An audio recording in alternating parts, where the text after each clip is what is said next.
I've said it before and I'll say it again. How other people see us is weirdly important, which is why we put so much importance on physical appearance. We live in a world where we can change our hair, our clothes, our teeth, our size with special but sometimes very expensive procedures. It's the burden we bear from being a species that uses sight as its primary sense for processing and translating the world around us. But what do you do when there's nothing you can do about what you look like? When all the disguises and makeup and wigs in all the world can't hide the fact that you're different? And even worse, what if how you look forces you to remain in a permanent state of regression and agelessness? You can bet that makes for one hell of a damaged psyche. Welcome to my office. I'm the Cine Analyst, looking at what makes fictional characters tick.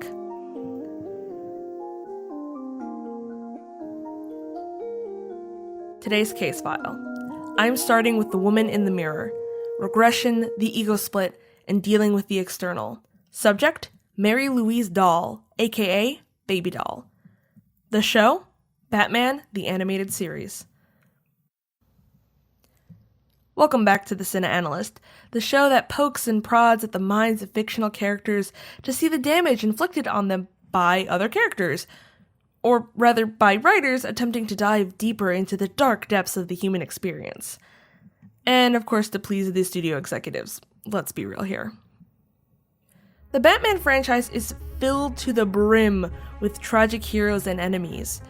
We've talked about the Joker and Harvey Dent, but there's plenty more.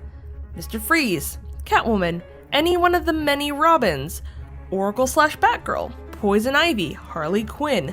The list is nearly endless. But ask Batman the Animated Series fans whose tragic tale had the most impact on them, and a lot of them would cite a character that was only really explored in this one show, Baby Doll.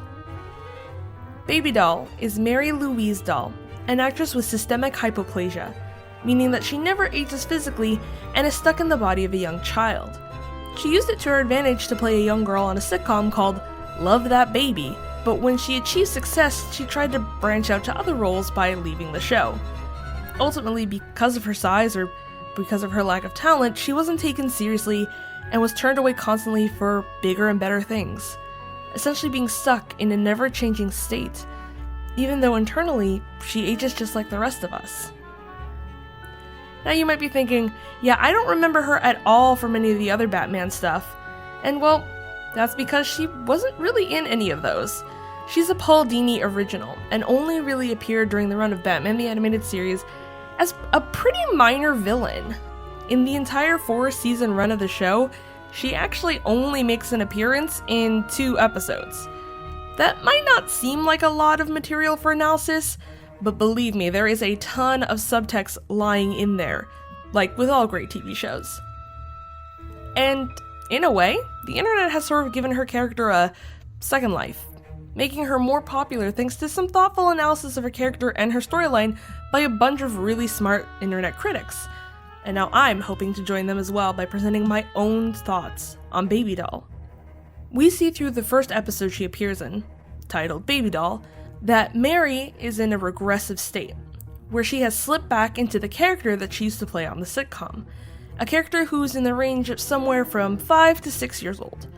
She talks like the character, acts like the character, uses toys as weapons, and even attempts to recreate scenarios and sound effects from the show to keep up this fantasy she has about actually being the character and returning to the stage.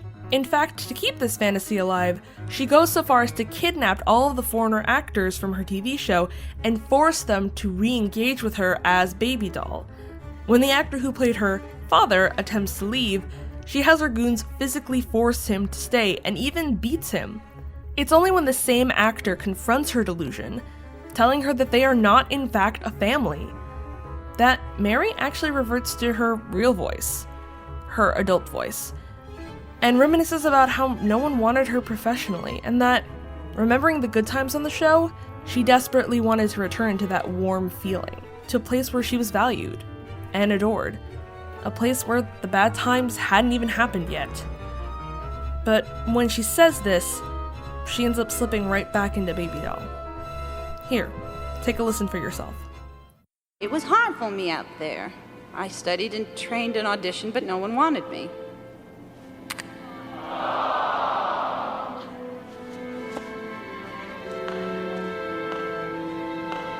Over the years, I remembered how happy I was with all of you around me and the folks at home watching me each week. Me. Baby doll. Now, is this delusion a sign of an ego split? I would argue that yes, it actually is. Mary's desire to return to the show that made her famous, to right the wrong, does not come without its series of risks, including incarceration and potential harm that might come from attempting to kidnap several adults and hold them hostage.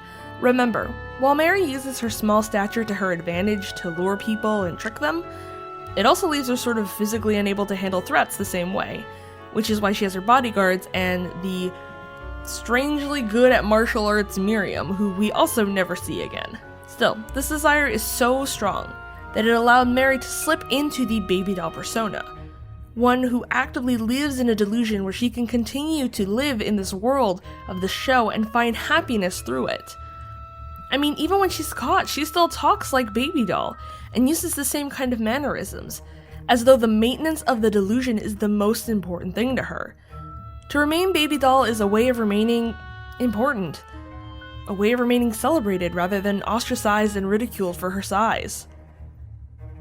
What's also interesting is that the episode she chooses to redo when she's gathered all of the family back together is the one where she was supposedly humiliated, the one that made her choose to leave the show, which is the birthday episode where quote-unquote cousin Spunky smashes her head into a cake.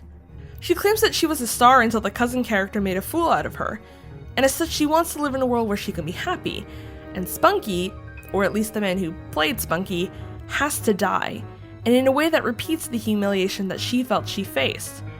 To her, this act was some sort of psychic wound, perhaps not as deep as a trauma, but definitely enough to drive her to the brink of a psychic break.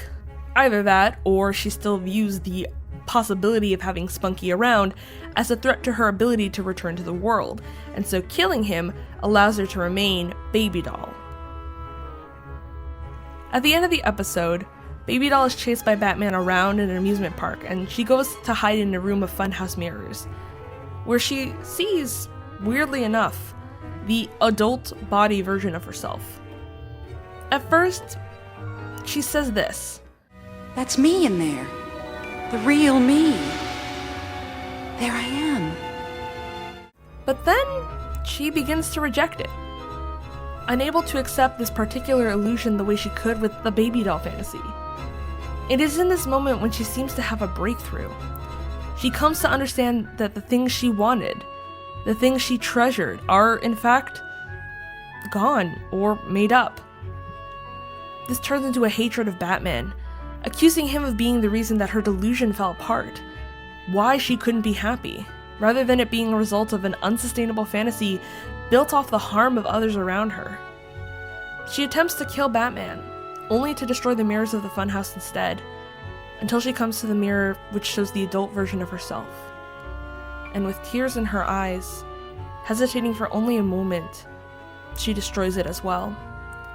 When she's finally out of bullets, she doesn't revert back to the baby doll voice and mannerisms, but rather stays as Mary, expressing her regret at the damage she's done, now that her fantasy has totally fallen apart. It seems clear that for Mary, the delusion is all about self-empowerment, about trying to take back control of her life, of her identity, and how people see her. The easiest way to do that is to get back on the show that brought her fame and fortune, but by eliminating the one threat that brought down her meteoric rise, the actor who played Spunky.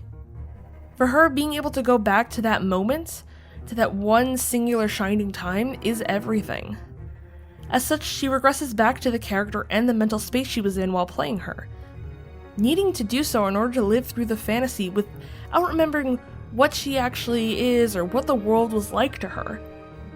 When she is forced to confront the consequences of her actions by Batman, she is forcibly ejected from that fantasy and must face the ugly, harsh reality that she is alone and essentially a failure, and now a criminal to boot. But put a pin in this, because we're going to talk about this right at the end of the episode.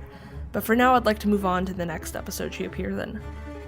Her second and final appearance, in the episode Love is a Crock, goes a little bit more into her personal life. We aren't told exactly what happens between the end of Baby Doll and when we see her next, but we can assume that Mary did some time for her actions and is now free.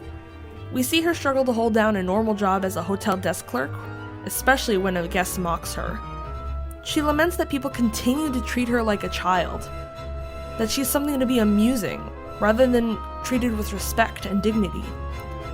As such, she finds a kindred spirit in Killer Croc, who also feels like people judge him to be a villain just because of his scaly skin, sharp claws, and proclivity for living in sewers. Never mind the whole crime bit, apparently. As Mary watches him escape on television from a courthouse, she cheers for him, putting herself in his shoes, being empowered by his actions, only to be utterly devastated when Batman catches him and puts him in Arkham Asylum. As such, she frees him and begins we'll call it a pseudo-romantic relationship with Croc as they go on a crime spree. It's once she returns to her villainous ways that she redons the Baby Doll costume, hairstyle, and even the voice, as though this somehow empowers her to do what she needs to do in order to stay with Killer Croc. Apparently, it's not enough just to look different, but she has to embody a whole different personality to be with him. By acting like her outside would suggest, she somehow attempts to accept how she looks and from there integrate herself fully into the Baby Doll persona and into Killer Croc's life, and maybe, even in a way, get back at all the people who mocked her for her appearance by using it for villainy, by corrupting it, by making it grotesque. The two fall into some weird domestic lifestyle where they play husband and wife in the sewers.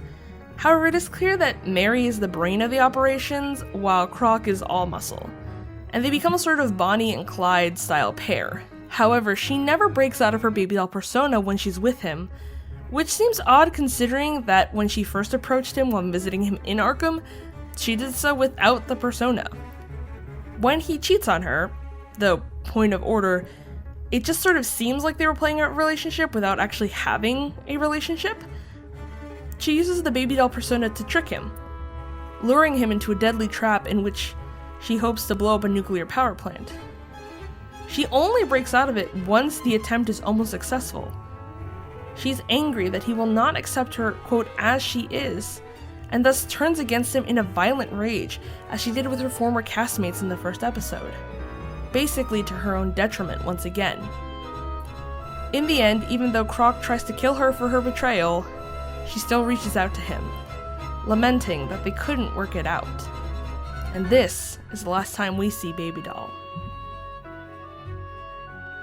If you listen to the episode about Mystique, you know all about our good friend Monsieur Fanon and his theory about the outside and inside self.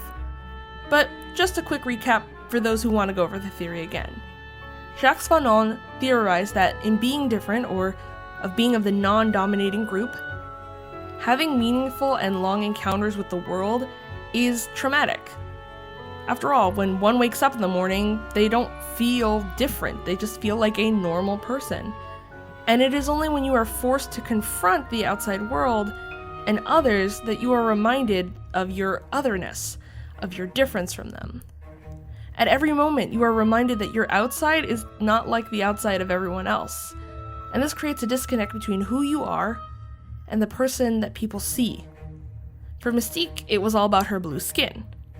But for Mary, the difference between inside and outside is much more severe. The story of the person who doesn't age, or the person who ages much more slowly than others, is a very popular one, especially when it comes to monsters. The most pertinent to our discussion might be from Anne Rice's Interview with a Vampire, when two vampires, Louis and Lestat, turn a little girl, Claudia, into one of their own. However, Claudia soon grows older than her body suggests, and resents being turned into a vampire so young and never being allowed to grow up, never being allowed to have healthy relationships with adults, or partake of any of the fun of being an actual adult. We don't get quite the same insight into Mary's life, but I can't imagine things would be much different for her. Beyond being constantly infantilized, she can never have normal adult relationships with other people. She can't consume alcohol or do drugs without seriously damaging her body. She can't have sex, she can't get pregnant, and she will never be able to enjoy her life fully as a full responsible adult. But she has all of these adult emotions without having the body to match. That's why when she comes up to the funhouse mirror that shows her looking like an adult, her previous fantasy starts to break down. Because what Mary wants, what she really deep down wants, is not to have the show back and relive her glory days.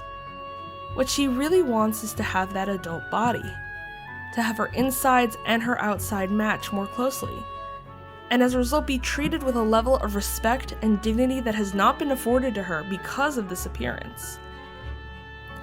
That is why she refers to that image of herself as the real her, even though it isn't real in a physical sense. It's how she feels on the inside, how she sees herself as a person, only to be confronted with the daily reality that she doesn't look like that at all.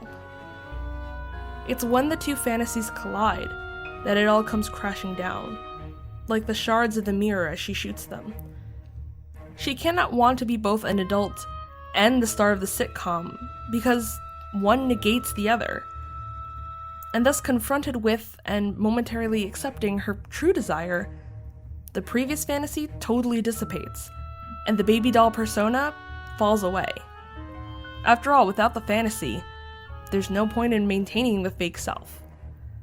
As such, Mary falls into despair, and instead of fighting Batman as she had before, she turns to him. What gets Mary back into the life of crime is seeing another person who is physically different, aka Killer Croc, being pegged as a villain because of his exterior. In this, she sort of blends the two fantasies together. One where she is baby doll and allows herself to commit the heinous acts of violence, but also the adult who can maintain a healthy and full adult romantic relationship.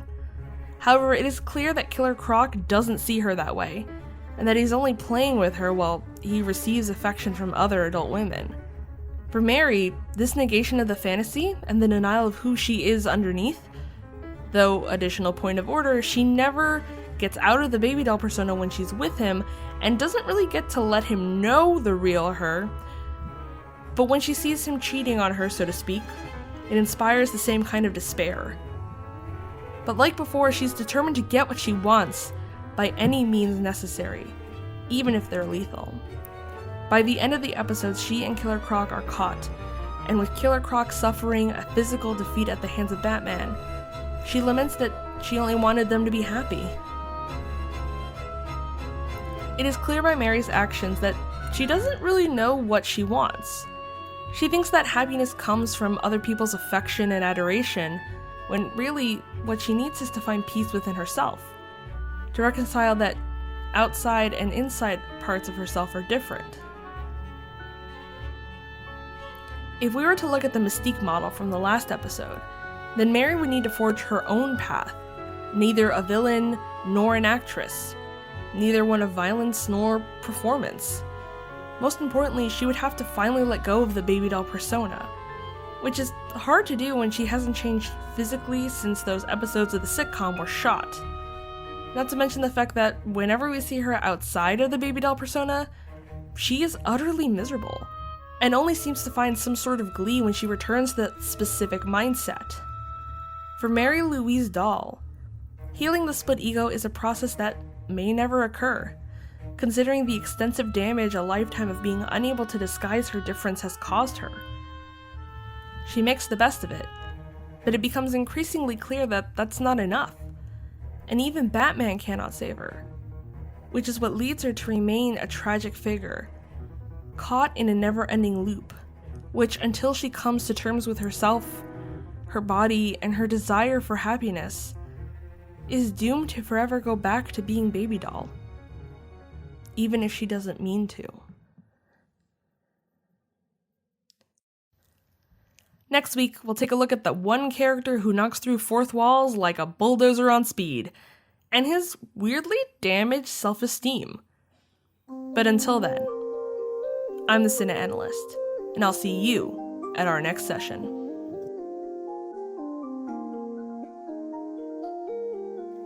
This episode of the Cine Analyst was written and recorded by me, Sarah Roncero Menendez. You can find the Cine Analyst on Twitter and on Facebook at The Cine Analyst, all one word, or you can find us on Tumblr at thecineanalyst.tumblr.com. This episode was mixed and edited by the awesome Angela Yee. Original music by the amazing Hua Pham. You can find more of his excellent work on soundcloud.com/euphemy. That's EUPHOME. Our logo was designed by the wonderful Priyanka Bose. Find more of her spectacular work at priyankabose.net. The Cine Analyst is part of the Outerhaven Productions family of podcasts. For news on gaming, tech, entertainment, and anything else a well-informed nerd could want, check out theouterhaven.net.